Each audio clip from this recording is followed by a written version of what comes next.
Hey YouTube, what's up? And JT Sasuke. I'm here to bring you guys a video for One Piece. Excuse the lighting, the sun is doing things, and the angling of the cameras because the sun is doing things, and I'm relying on the light on my camera, the light from the room, and the sun to give me good lighting. So with that being said, so this One Piece chapter was actually very interesting. We start the chapter off with a fight between Sanji and his father, and right from the off, what we can actually see is that Sanji truly does hate his father, and it seems like his father actually cares about Sanji. Um, we get through flashbacks that Sanji was bullied by all three of his brothers, and his older sister did nothing to help, and his father also did nothing to help, and he would constantly be locked up in a cell for, saying being weak and wanting to feed people when they're supposed to be royalty.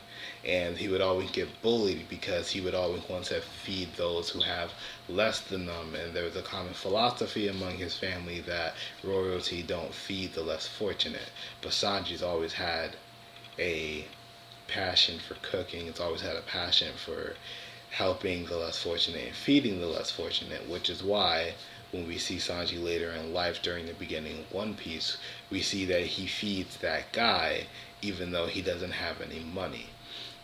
Because that's what's his passion. On top of him understanding what it's like to go hungry, which is something that we found out earlier in One Piece as the first part of his backstory.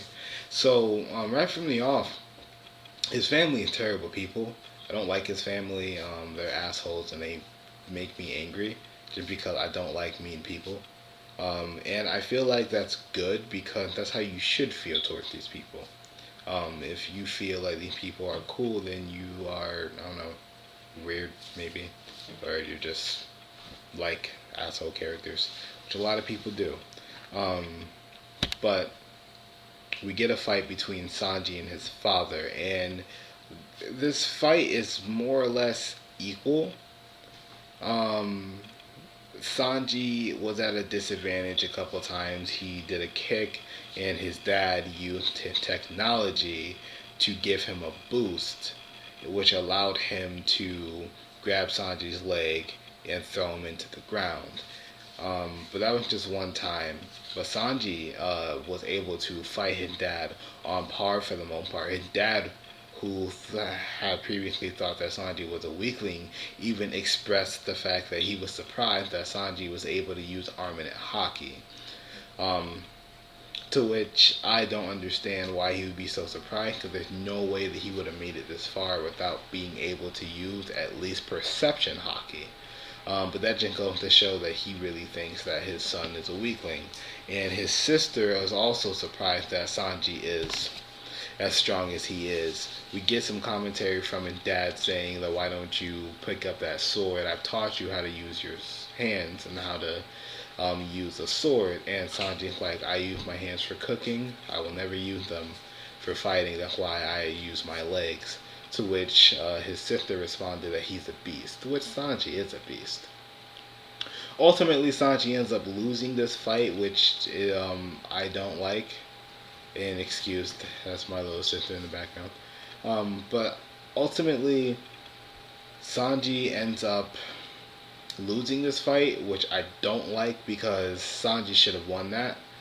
It would have made Sanji look badass. It would have sent a better message to his father, and it would have made Sanji not look weak in the grand scheme of things. Sanji has never beaten somebody in this arc.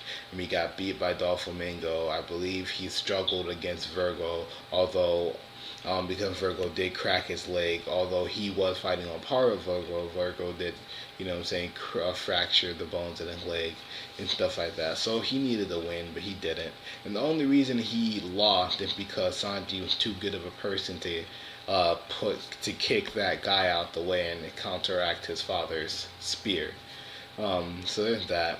And then we actually get a scene of his sister. She's patching him up, and his father tells him that he doesn't want he doesn't want any type of true connection with Big Mom, and calls her a vile woman. He said he would never give up one of his sons to such a vile woman.